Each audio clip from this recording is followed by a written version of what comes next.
Muito bem, pessoal. Agora, nós vamos passar pelo M3, fazendo um resumo, resolvendo os exercícios principais com vocês, e depois ele vai ser cobrado em exercício rápido, vocês fiquem tranquilos, é só para dar uma aquecida em vocês. Eu vou dar um Kahoot deles, já tá pronto os exercícios, ele é bem básico, vai pegar essa parte básica que eu vou trabalhar com vocês, fiquem tranquilos, tá bom? Essa matemática financeira aqui, ela fala primeiramente em razão. O que é razão, gente? Razão é quando eu comparo um número com outro na forma de fração, certo? Isso é razão, A sobre B, aonde a gente sabe que o B tem que ser diferente de zero, tá bom? Existem vários exemplos de razões. Por exemplo, uma escala. O que é escala? Escala é quando a gente vai representar um mapa, uma distância de um lugar muito grande para poder caber no meu caderno. Por exemplo, eu represento em forma de escala. Então, eu vou fazer uma proporção entre eles. Essa escala, ela é feita dividindo o desenho pelo real, né? Então, é o comprimento que eu coloco no desenho que eu vou fazer em relação ao comprimento real. Isso é escala. Aqui ele mostra outra relação, que foi o que vocês aprenderam no primeiro ano, que é a velocidade média. É a distância percorrida pelo tempo que levar para percorrer, não é verdade? Quanto maior a distância, mais tempo, e elas são grandezas diretamente proporcionais. A densidade é outro exemplo de razão. A densidade é a massa dividido pelo volume. Para não esquecer isso aqui, eu coloco assim, olha a formulinha, M igual a dev. Para não esquecer, massa é igual a densidade vezes volume, M igual a dev. Depois tem a densidade demográfica, que é a relação entre o número de habitantes por área. Por exemplo, 20 habitantes por quilômetro quadrado é a densidade demográfica de uma certa cidade, tá bom? Vou resolver com vocês 3 exercícios dessa aula do M3. Nós estamos na aula 8, página 655, é o M3, tá bom? O primeiro exercício, ele é assim. Na hora de fazer seu testamento, uma pessoa tomou a seguinte decisão. Dividiria sua fortuna entre sua filha, que estava grávida, e a prole resultante dessa gravidez, dando a cada criança que fosse nascer o dobro daquilo que caberia à mãe, se fosse menino, e o triplo daquilo que caberia à mãe, se fosse menina. Nasceram trigêmeos, 2 meninos e uma menina. Como veio a ser repartida essa herança? Então, ficou 2 meninos e uma menina, que vai repartir, e mais a mãe, certo? Então, vamos lá. Vamos pegar uma folha e colocar aqui o exercício. Ai, peraí, gente, só um minutinho. Meu Deus do céu. Pronto. Ai, caramba. A mãe vai receber uma certa quantia, que nós não sabemos quanto é X, certo? Aí ele falou, continuando o exercício, que a mãe teve trigêmeos, né? A mãe é a filha da mãe, né? Ela teve trigêmeos. Desses trigêmeos, 2 foram meninos. E os meninos vão ganhar o dobro, né, da mãe. Então, é para ganhar 2x da mãe. Mas são 2 meninos. Então, eles vão ganhar 4x. E a menina é para ganhar o triplo da mãe. Tem uma menina só. Então, 3x, certo? Então, isso vai ser o total da divisão da herança. 1x mais 4x mais 3x. Dá 8x. Isso significa que essa herança vai ser dividida em 8 partes. A saber, uma parte vai para a mãe. Ela tem 8 partes. Uma dessa parte eu vou pegar para a mãe. Então, 1/8 da herança é o que a mãe vai receber. Depois, 4 partes eu vou pegar para o menino, para os 2 meninos. 4 partes do 8º vão ser para os meninos. Então, vai dar meio, né? Só que são 2 meninos. Então, irá 1/4 para cada um. Que 1/4 mais 1/4 dá 1/2. Esse aqui é 1/4 para cada menino. Depois, a menina pegou 3 partes, né? Então, 3/8 é o que a menina vai receber, certo? Então, a divisão ficou 1/8 para a mãe, 4/8, sendo que é 1/4 para o menino, que vai receber, né? E 3/8 para a menina. Então, a resposta fica 1/8, 1/4 e 3/8. Beleza? Então, voltando aqui na apostila, né? Que ela já se adiantou, ela tá com pressa. Voltando aqui na apostila, ó, a resposta do primeiro fica a letra D, tá bom? 1/8 para a mãe, 1/4 para os meninos e 1/4 para cada um dos meninos, né? E 3/8 para a menina. Esse aqui foi um exemplo que nós trabalhamos de razão, tá bom? Vamos ver o segundo exercício. O segundo exercício, ele vai falar do esporte. O esporte de alta competição da atualidade produziu uma questão ainda sem resposta. Qual o limite do corpo humano? O maratonista original, o grego da lenda, morreu de fadiga por ter corrido 42 quilômetros. O americano Dean Karnazes, cruzando sozinho as planícies da Califórnia, conseguiu correr 10 vezes mais em 75 horas. 10 vezes mais que o cara aqui. Um professor de educação física, ao discutir com a turma o texto sobre a capacidade do maratonista americano, desenhou na lousa uma pista de 60 centímetros que representaria o percurso referido. Se o percurso de Dean Karnazes fosse também uma pista reta, qual seria a escala entre a pista feita pelo professor e a percorrida pelo atleta, né? O atleta percorreu 42 quilômetros, né? Então, vamos colocar aqui 42 quilômetros. Então, vamos fazer a razão que o professor desenhou na lousa, né? Vamos lá. Oh, meu Deus, a apostila não fica em pé aqui, meu Deus. Eu tô agora no exercício 2 do M3.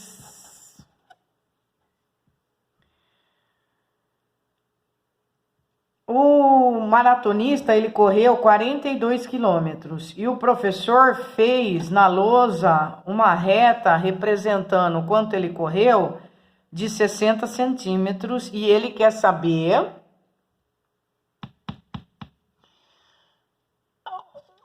se o percurso também fosse uma pista reta, qual seria a escala? Ele quer saber a escala. O que é escala? A escala é o que eu faço em desenho, o que eu desenho, dividido pelo tamanho real, não é? O que eu desenhei, né? Eu não, o professor. 60 centímetros. E qual que é o tamanho real? 42 centímetros.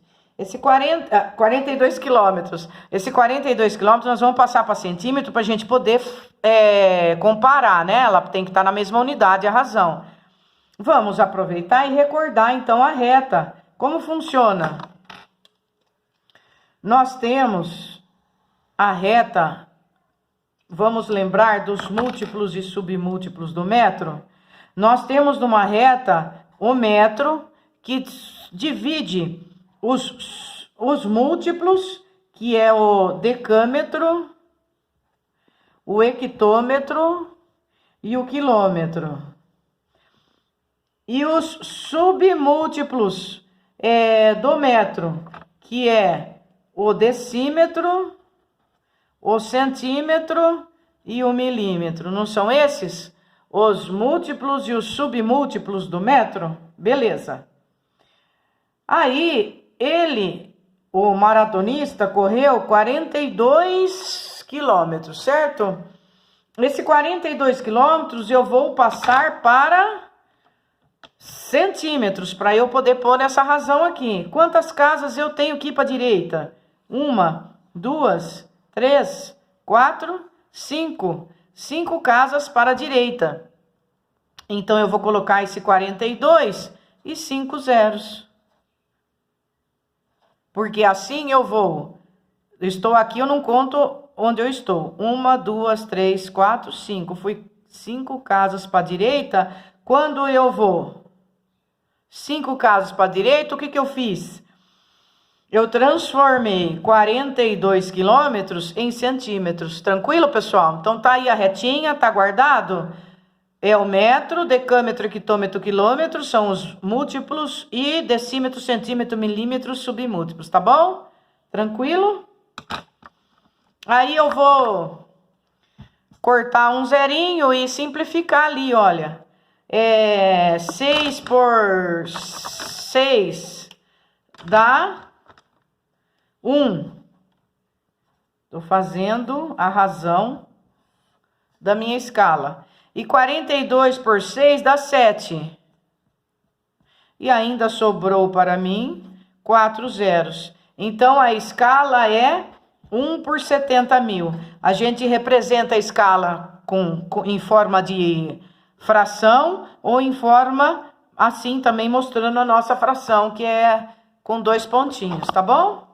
Aí na apostila, a resposta está com 2 pontinhos, olha lá. 1 para 70 mil e a resposta é letra D, tá bom? Esse é o 2. O terceiro, gente, é só uma questão de substituir na fórmula e realizar esse exercício aqui. Ele deu uma fórmula aqui que mostra a atividade financeira. O valor da conta do consumidor que ele paga, para ser calculado, é a divisão do valor da tarifa definida pela ANEEL, que é a Agência Nacional de Energia Elétrica, sobre 1 menos o PIS, tá? Que é o Programa de Integração Social, mais o CONFINS, que é a Contribuição para Financiamento de Segurança Social, e mais o ICMS, que é o Imposto sobre Circulação de Mercadorias. Aí ele deu o valor de cada um.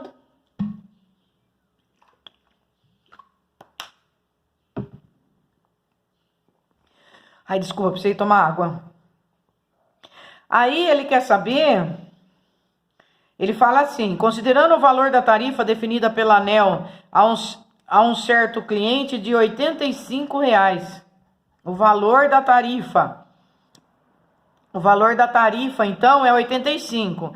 Então, aqui, ó, eu vou colocar 85. E aqui eu vou colocar cada porcentagem que ele deu. Tirando a porcentagem, dividindo por 100. Então, o PIS, vamos achar o PIS aqui, tá aqui, 1,65. Então, vai ser 1,65, né? Dividido por 100. Mais o CONFINS, vamos achar o CONFINS, 7,6. 7,6 dividido por 100, mais o ICMS, 22,75. 22,75 dividido por 100, tá? Eu tenho que somar tudo isso e depois tirar de 1. E depois fazer 85 dividido por tudo isso que deu, me dá o valor da conta do consumidor. Não tem segredo, é só conta aqui, tá? Aqui a gente pode achar o MMC, vai dar 1,65. 1,65 mais 7,6 mais 22,75 vai dar 32 dividido por 100. Ou seja, vai dar 0,32. Você tira de 1, vai dar 0,68. Então, só para a gente fazer rapidinho, vai ficar esse terceiro.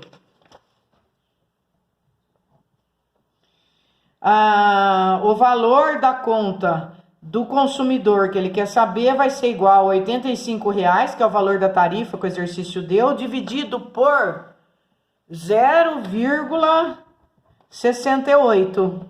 Isso vai dar 85 dividido por 0,68, 125. Então, esse é o valor que o rapaz vai pagar. O que era para ele pagar R$85, né? Que é o valor da tarifa definida. Aí ele teve que fazer esses cálculos aqui, com imposto, com COFINS, com PIS, né? E tudo mais, ele teve um aumento, olha, que chegou a 125 essa conta aí que ele vai pagar de encargo de conta de luz, beleza? Muito bem, é isso aí. Gente, isso foi uma passada por razão, tá legal? Vocês vão fazer depois no Kahoot uns exercícios super simples de razão. Aí tem uns exercícios aqui do Enem, que é interesse de vocês. É legal, dá uma olhadinha, vale a pena. É coisa que cai, né? Olha esse aqui, olha, por exemplo, o sétimo, né? Ele tem um teatro, ele tem 1, 2, 3, 4, 5, 6, 7, 8, 9, 10 cadeiras na horizontal, 1, 2, 3, 4, 5, 6, 7 e 7 na vertical. Então ele tem 70 poltronas ao todo, né? Esse aqui. Daí ele tem algumas reservadas. As cadeiras escuras são reservadas. Reservada ele tem 1, 2, 3, 4, 5, 6, 7, 8, 9, 10, 11, 12, 13, 14, 15, 16, 17. Ele tem 17 reservadas. Ele está perguntando a razão que representa a quantidade de cadeiras reservadas do setor 3 em relação ao total de cadeiras. Só dá a razão. A razão entre as cadeiras reservadas, 17, e o total de cadeira, 17 sobre 70. Aí, gente, caiu no Enem, né? Beleza? É a letra A lá, 17 sobre 70. Tranquilo? O que é proporção, gente? Aula 9 agora, de M3. Nós estamos no M3, dando uma passadinha por ela. O que é proporção? Proporção é o seguinte, é relacionar duas razões. Proporção é o seguinte, A está para B e C está para D. Eles vão ser iguais, C e somente C, A vezes D, foi igual a B vezes C. Nós fazemos isso o tempo todo, que é a multiplicação em cruz. Isso aqui é proporção. A está para B, assim como C está para D. C e somente C, a multiplicação dos extremos pelos meios, for igual, for constante. Isso é proporção, tá bom? Aí, nessa proporção, vamos ver alguns exercícios que ele nos dá. Exercício 3. Aqui ele dá um desenho pra gente de uma viga e fala que a resistência mecânica S de uma viga de madeira em forma de um paralelepípedo retângulo, ela é, vamos lá, diretamente proporcional à sua largura B, tá? A gente já vai procurando então aqui, ó, a resistência S é diretamente proporcional à sua largura B. O que é diretamente proporcional, gente? Diretamente proporcional é uma relação que tem que estar na forma de quociente. Quando eu estou na forma de quociente, eu falo que as duas grandezas são proporcionais. Tudo bem? Por exemplo, se eu tiver x sobre y, se eu aumentar x, eu aumento o y, para manter uma constante, por exemplo, 20. Se eu aumentar o x, eu aumento o y. Então, elas são grandezas diretamente proporcionais. Não é verdade? Por exemplo, se eu tiver 20 dividido por 1, a constante é 20. Agora, se eu aumentar em cima, se eu dobrar em cima, o que eu tenho que fazer embaixo para manter minha constante? Eu tenho que dobrar também. Certo? Isso é exemplo de grandeza diretamente proporcional. E o que é grandeza inversamente proporcional? É quando elas estão em forma de produto. Aí, se uma aumenta, a outra diminui para manter a constante de proporcionalidade. Então, por exemplo, usando o mesmo exemplo, se eu tivesse 1 e 20, para dar 20 aqui, se eu dobrar o meu 20, para eu manter a proporcionalidade aqui, a minha constante, o que eu vou ter que fazer aqui? ele vai ter que ir para meio. Então, o que eu fiz? Eu dobrei, eu multipliquei por 2. O que eu faço com o outro? Divido por meio. Isso aqui é um exemplo de grandeza inversamente proporcional. É isso que nós vamos trabalhar aqui para resolver esse exercício. Vamos achar, então, ó. Ele está falando que a largura B é diretamente proporcional. Então, nós vamos achar na fórmula... Deixa eu pegar um lápis, gente. Nós vamos achar na fórmula o que é diretamente proporcional. O que é diretamente proporcional? O que ficar em forma de divisão com S. Ele está falando que é diretamente proporcional ao S, ó. Tá vendo? Então, ó, aqui, se eu trouxer o B para cá, fica em forma de quociente. Então, esse serve. Se eu trouxer o B para cá, fica em forma de quociente. Esse serve. Se eu trouxer o B para cá, esse não serve, porque ele falou que é diretamente proporcional à sua largura B, não ao quadrado da sua largura. Não serve. E esse serve, porque tá aqui o B. Continuando. Além de ser diretamente proporcional, é diretamente proporcional à sua largura e diretamente proporcional ao quadrado de sua altura D.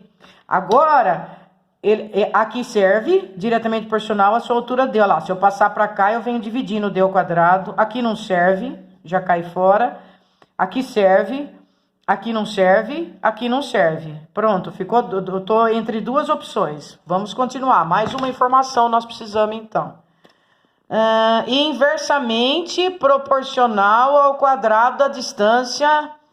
Inversamente proporcional ao quadrado da distância x. Inversamente proporcional ao quadrado da distância x. Então, agora, se eu passar o x ao quadrado, tem que vir em forma de produto, esse serve, esse já caiu fora, esse não serve, sobrou letra A. Beleza? Tranquilo? Tranquilo com grandezas inversas e grandezas diretas? Maravilha. Olha esse aqui, vamos lá. Você pode adaptar as atividades do seu dia a dia de uma forma que possa queimar mais calorias do que as gasta normalmente. Enquanto você fala ao telefone, você faz agachamentos. 100 calorias gastas em 20 minutos. Meia hora de supermercado, você gasta 100 calorias. Cuidar do jardim por 30 minutos, você gasta 200 calorias. Passear com o cachorro, você gasta 200 calorias em 30 minutos. Tirar pó dos móveis, você gasta 150 calorias em 30 minutos. E lavar roupas por 30 minutos, gasta 200 calorias, né?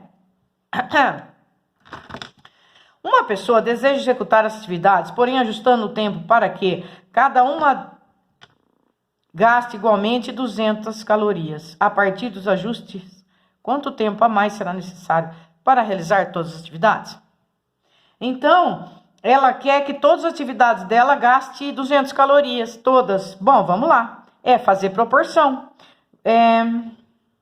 Aqui ela gasta 100 calorias fazendo 20 minutos de agachamento. Para vir a 200, ela tem que dobrar o tempo. Concorda comigo? Então, ela vai usar 40 minutos. Então, aqui ela já usou mais 20 minutos de tempo, ela precisa. Meia hora de supermercado, ela gasta 100 calorias, mas ela quer ir para 200, ela quer dobrar. Então, ela vai ter que pôr mais meia hora. Então, mais 30 minutos. Aqui tá 200, tá certo? 200, tá certo. Tirar o pó dos móveis... Ela gasta 150 calorias em 30 minutos. 150 calorias em 30 minutos. Que proporção que eu tenho aqui? Por exemplo, eu tenho uma proporção de 30 minutos, eu gasto 150 calorias. Se eu quiser fazer dessa maneira, por exemplo, ó. Cada minuto equivale a quantas calorias? Eu estou dividindo por 3 em cima e embaixo, tá? Cada minuto corresponde a usar 5 calorias, certo? Cada minuto corresponde a 5 calorias. Quantas calorias eu preciso aumentar aqui? 50 calorias, concorda comigo? Que falta 50 calorias? Se em cada minuto eu uso 5 calorias, quantos minutos eu preciso para eu usar 50 calorias? X vai ser igual a 50 dividido por 5. Eu preciso de mais 10 minutos. Então, ainda falta mais 10 minutos de tirar os pós dos móveis. Aqui tá 200 calorias, tá certo. Então, quantos minutos no total eu tenho que acrescentar para que eu gaste 200 calorias em todas as atividades? No geral, eu tenho que acrescentar 60 minutos. Resposta, letra B. Tá bom? O 10º, gente. A suspeita de que haveria uma relação entre tabagismo e câncer foi levantada pela primeira vez a partir de observações clínicas. Para testar essa possível associação, foram conduzidos inúmeros estudos epidemiológicos. Daí, eles levantaram esse gráfico. Tá aqui. Aqui eu tenho uma relação de primeiro grau, aqui eu tenho uma constante, aqui eu tenho uma relação de primeiro grau e aqui eu tenho uma constante e aqui vem um pedacinho de primeiro grau. Vamos achar a alternativa que melhor cabe na observação desse gráfico aqui, que é a relação de cigarros consumidos e casos de câncer. Vamos pegar aqui a última observação, ó. 25 cigarros consumidos por dia acusou 60 casos de câncer. De acordo com as informações do gráfico, o consumo diário de cigarros e o número de casos de câncer do pulmão são grandezas inversamente proporcionais. Não são inversamente, né? Aqui, quanto mais cigarro você fuma, mais casos de câncer vai aparecer, não é? O consumo diário de cigarros e o número de casos de câncer são grandezas que não se relacionam. Não, elas se relacionam.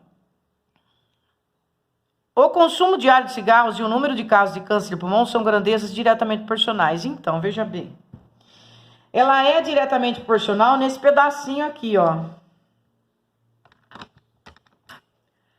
Aonde eu tenho uma grandeza linear, ó. Aqui é diretamente proporcional, aqui é diretamente proporcional e esse pedacinho é diretamente proporcional. Eu tenho três partes que elas são diretamente proporcionais, mas eu tenho partes que ela tá constante.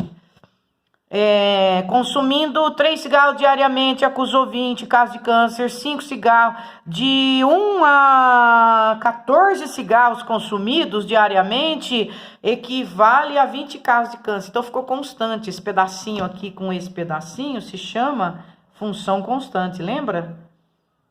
Né? Função constante. Função constante é do tipo f de x igual a k. Aqui seria f de x igual a 20, se eu fosse falar qual é essa função. É ou não é? F de x igual a 20, ó, né? E aqui seria o f de x daqui, ó, de 15 até 24 cigarros consumidos diariamente, dá na ordem aqui de uns 52. Minha f de x nesse pedacinho seria f de x igual a 52. Função constante. Então, eu não posso falar que são grandezas diretamente proporcional, tá? Uma pessoa não fumante certamente nunca será diagnosticada com câncer de pulmão. Não necessariamente, né, pessoal? Quem fuma tem mais chance de vir a ter câncer de pulmão, mas isso não significa que quem não fuma está livre de ter câncer de pulmão. E a letra E, o consumo diário de cigarros e o número de casos de câncer de pulmão são grandezas que estão relacionadas, mas sem proporcionalidade. Exatamente. Não dá para falar que ela é diretamente proporcional, porque ela oscila, ela é constante às vezes. Tá bom? Aí fica pros meus amores os exercícios do Enem, para vocês darem uma olhadinha. Aqui ele vai explicar sobre gráficos de grandezas diretamente proporcionais. Aí, ó, a função linear dando grandeza diretamente proporcional. Lembra que a gente fazia exercício relacionando as grandezas? Delta y por delta x, que é o coeficiente angular. Se eu dividir esse por esse, é a mesma coisa. Daí eu pego um triângulo maior e eu vou conseguir o mesmo valor, certo? Tá aqui o que o gráfico fez, ó. V1 dividido por T1 é igual a V2 dividido por T2. Ou então, o delta y dividido por delta x, aí pega um triângulo maior, é igual a delta y por delta x. Isso são grandezas diretamente proporcionais, tá? Grandezas diretamente proporcionais. Essa é a aula 10, tá bom? Eu tô dando uma passada, porque como eu falei para vocês, nós vamos começar a geometria espacial, que é a matéria de vocês do terceiro ano, certo? Aqui, e essa matéria vocês tiveram no primeiro ano. Grandeza inversamente proporcional. O que é grandeza inversamente proporcional? Nós já vimos, enquanto uma aumenta, a outra diminui. Olha aqui a formulinha da velocidade. V igual a ΔS por ΔT. V igual a ΔS por ΔT, ela tem exemplo de grandeza direta e inversa nela, não é? Se eu pegar, por exemplo, o espaço e o tempo, quanto mais eu andar, mais tempo eu vou levar para andar, é grandeza direta. Agora, se eu pegar outro exemplo, por exemplo, a velocidade e o tempo, quanto mais tempo eu levar para fazer um trajeto constante de 20 km, por exemplo, significa que menor é a minha velocidade. Aí ela é grandeza inversa, tudo bem? A velocidade e o tempo são exemplos de grandeza inversa. Tá bom? Quanto maior a velocidade, menos tempo eu vou levar. Isso é grandeza inversa. Aqui tá um exemplo de um gráfico inverso. Quanto mais eu aumento uma grandeza, mais diminui a outra, tá? Quanto maior é uma, menor é a outra. Isso é grandeza inversamente proporcional, tá bom? Essa aula 10 vou fazer com vocês daqui a pouquinho, porque já excedeu o tempo desse vídeo, tá bom? Um abraço, pessoalzinho, até daqui a pouquinho.